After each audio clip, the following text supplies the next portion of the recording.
pessoal, tudo bem? Leslie aqui, estamos de volta depois de um tenebroso inverno, falta de problemas técnicos, problemas com o microfone, mas agora eu acho que está solucionado. Você, por favor, que está me assistindo, dos meus três ou quatro assinantes frequentes, me deem um feedback, por favor, com relação à parte técnica, ou seja, som, luz, câmera, sincronia de áudio, essas coisas, tá bom? Por favor, vou ler e serei muito grato nos comentários. Mas vamos lá.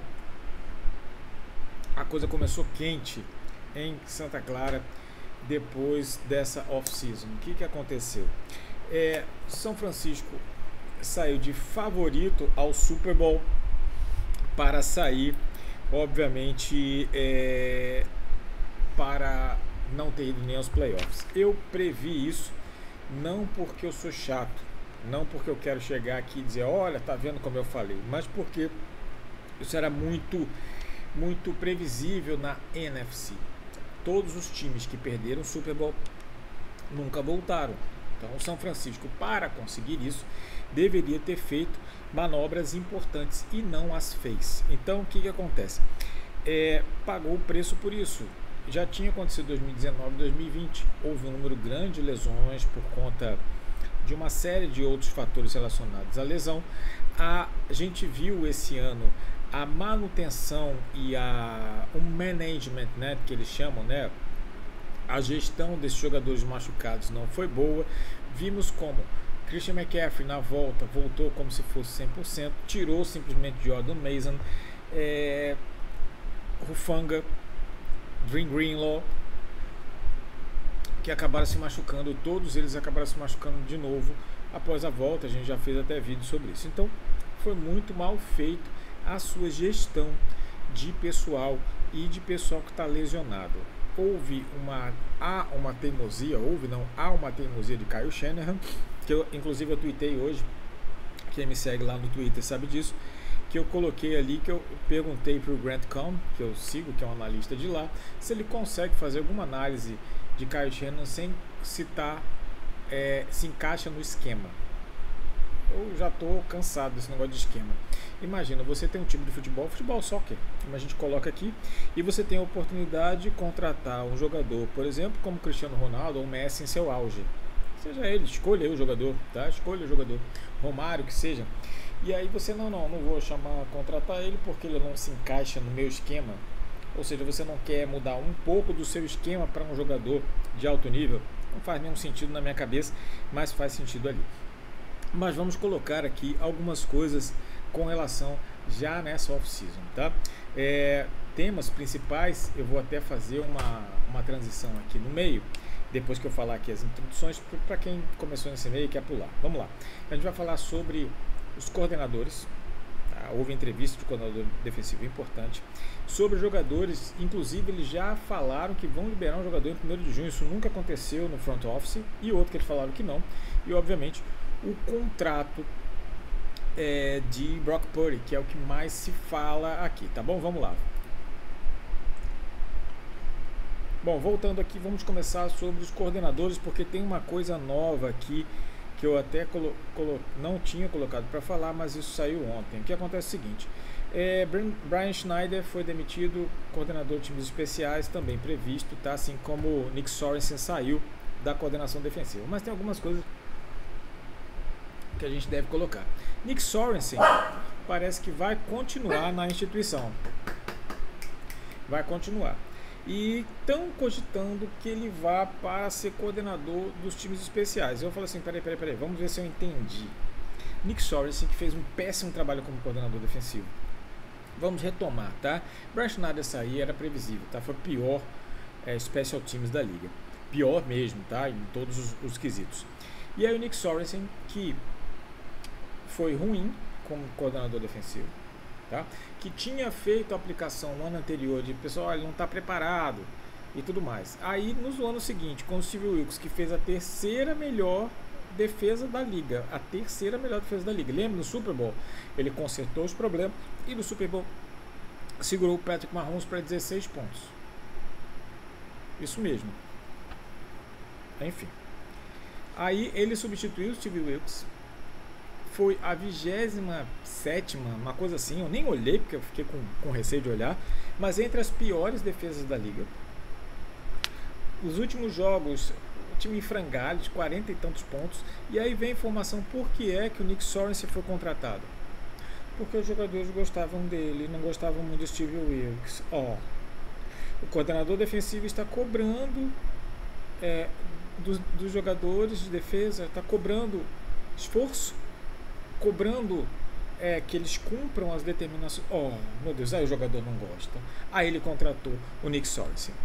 Que atitude antiprofissional, caso se confirme, não consigo acreditar que isso efetivamente aconteceu. E aí o Nick Sorensen faz uma besteira, piora muito a defesa, apesar das lesões todas, piorou a defesa, e ele continua na organização para ser o coordenador de times especiais. Quer dizer, ele destruiu a defesa, agora vai, quer dizer, destruiu não vai porque está muito pior, qualquer coisa melhora aqueles times especiais, mas enfim, a posição você coloca o cara que você gosta, você coloca o melhor cara para a posição, e isso é que a gente tem que colocar aqui, e a gente vai continuar falando isso um pouco mais à frente, tá? Robert Saleh fez a entrevista para coordenador defensivo, graças a Deus, tá? E deve ser o cara que a ser colocado, estão esperando a decisão dele, mas ele tem pelo menos 2 entrevistas para head coach, que é para o Jacksonville Jaguars e o Las Vegas Raiders.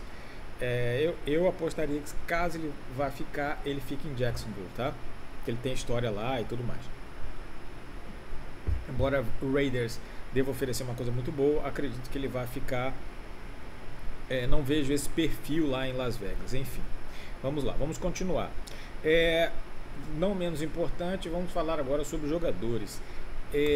Veja bem, Deebo Samuel fez a pior temporada de sua carreira. A pior temporada de sua carreira. E aí foi perguntado, vocês têm alguma perspectiva de liberar Deebo Samuel? E aí eles responderam, tanto Caio quanto John Lynch, não. Nós não estamos aqui para discutir a liberação de bons jogadores de futebol. Eu pergunto, nós estamos falando de Deebo Samuel. Não que ele seja ruim, mas ele já não rende mais em São Francisco. Veja bem, uma coisa é o jogador ser ruim, o cara pode ser bom, mas ele já não rende mais na sua equipe. É melhor para a instituição e para a equipe que ele vá para a equipe e para ele que ele vá para outro local, por exemplo, que ele possa se encaixar e vai ter sucesso. Tanto a equipe vai ter sucesso quanto a ele. Então não faz nenhum sentido na minha cabeça. Enfim, disseram que não ia liberar, só que eles já avisaram que vão liberar o Javon Hargrave, que é o defensive tackle que ficou machucado. Realmente o Hargrave ele não correspondeu ao contrato que ele recebeu, isso é um fato. Mas ele estava machucado. E nunca, o que chama atenção, nunca essa organização antecipou a liberação desses jogadores a partir de 1º de junho, porque vira o contrato, diminui o cap hit. Ou seja, ele já avisou que ele vai ser liberado dia 1º de junho. Mas veja bem, o Hargrave é um bom jogador e São Francisco depende muito de defensive tackles. Ou seja, vai ter que liberar ele, que tem um potencial ainda, não estou dizendo que ele foi bem, tá? Mas o outro que também tem potencial de Deebo Samuel fica. Ou seja, qual é o critério de permanecer o Deebo Samuel e não permanecer o Javon Hargrave? O mesmo critério de manter Nick Sorensen, que eles gostam da pessoa. Ou seja, gostar da pessoa é um critério fundamental para essa organização, não ser o melhor, o que já chama muita atenção e um grande problema. Com relação ainda sobre a coordenação, surgiu uma notícia ontem sobre o coordenador ofensivo, que ele estava promovendo o Kubiak, que é coordenador de linha ofensiva ou de passes, enfim, um coordenador assistente lá para lá. Só que isso quebra a regra da NFL, porque a NFL não permite que você promova assim.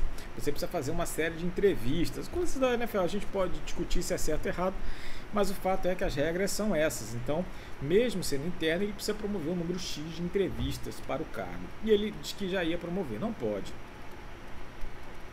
Se fosse o John Lynch, ela falou, não, gente, ele quer, né, ele está ali votando, mas ainda tem que fazer as entrevistas. Não, o Kubiak não é. Devo só falar, não, o Kubiak ainda não é. Ele é o cara que melhor encaixa e que talvez ele se encaixe, mas tem que fazer as entrevistas. Era o que o John Lynch devia fazer e pronto. E morria o assunto. Não desautorizar e pronto, né?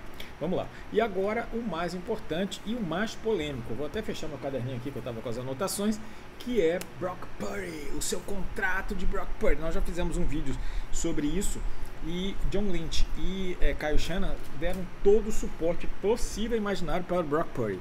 Todos. Significa que eles vão fazer um contrato. Agora, a pergunta que se faz é que o quanto eles realmente gostam do Brock. Por quê? O Chris Sims, que todo mundo sabe que é amigo do Kyle Shanahan, amigo, ele se diz amigo dele e amigo do John Lynch, disse que ofereceria 30 milhões de dólares, 25, 30 milhões de dólares, porque o Baker Mayfield é melhor do que ele. Eu já falei, peraí, o Baker Mayfield fez um ano melhor do que o Brock. Não dá para dizer que é melhor. O Brock tem mais vitórias em playoffs, tem um rating melhor, tem números melhores. O Baker Mayfield começou... mas foi incrível, não importa. O Baker tem... como é que chama? Ele tem recorde negativo, ele tem mais derrotas do que vitórias. E o Brock não é assim. O Brock fez 2 anos muito bons e um ano ruim. Isso pesa? Claro que vai pesar no contrato. Não estou dizendo que isso não vai pesar no contrato. Mas colocar ele imediatamente melhor que o Baker, não dá. Veja o que aconteceu ontem com o Justin Herbert. 4 picks no jogo de playoff. Tá? Muita gente pode falar que é a DeMeco Ryan, cara que eu sou fã. Cara, esse cara é um cara inteligente. Ele e o Robert Saleh, tá? São caras muito inteligentes. E eu coloquei ontem no Twitter também, que eu acho que o DeMeco Ryan está mais próximo de ganhar um Super Bowl do que o Kyle Shanahan. E eu voto nisso aí, tá? Voto nisso aí. Por quê? Porque é um cara inteligente. O DeMeco Ryan é um cara inteligente. Eu sou fã desse cara. Se alguém tiver a camisa dele, tiver um contato aí, falar, fala que eu sou fã do cara, porque eu sou fã incondicional do DeMeco Ryan. Pra mim, ele é o cara. Ele é um dos melhores técnicos da liga por diversos motivos, assim como o Dan Campbell. Pra mim, ele e o Dan Campbell de Detroit e o DeMeco Ryan são os 2 melhores em relação a conjunto, a manter o conjunto. Mas enfim, vamos continuar aqui. Então, o que acontece? Nós vamos saber, voltando ao Brock Purdy, nós vamos saber o quanto eles realmente gostam do Brock Purdy, quanto eles vão fechar de contrato. Se eles fecharem 65 milhões por ano, aí você sabe que eles amam o Brock Purdy, vai ficar ali 10 anos. Se eles fecharem um pouco a menos, a gente sabe que não é assim. A estimativa que as pessoas têm vai ficar entre 45 e 55 milhões de dólares, que é o mercado. O principal que ganhou, eu já fiz um vídeo aqui, é o Dak Prescott, com 60 milhões, que o Dak não vale. Tá? Trevor Lawrence, 55 milhões, também não vale, cara. Tua, 53, não vale. Então, vamos ver o quanto vai ficar nesse contrato. O fato é que esse processo deve ser fechado logo. Isso, pelo menos, é o que nós, torcedores aqui, desejamos para que isso feche. Mas pode ter certeza, vai começar a novela Brock Purdy e eu espero que seja logo agora. E o Brock, depois eu vou fazer um vídeo só sobre isso, o Brock precisa melhorar, tá, Brock? Aí é com você, é exclusivamente com você. Um abraço a todos e até a próxima.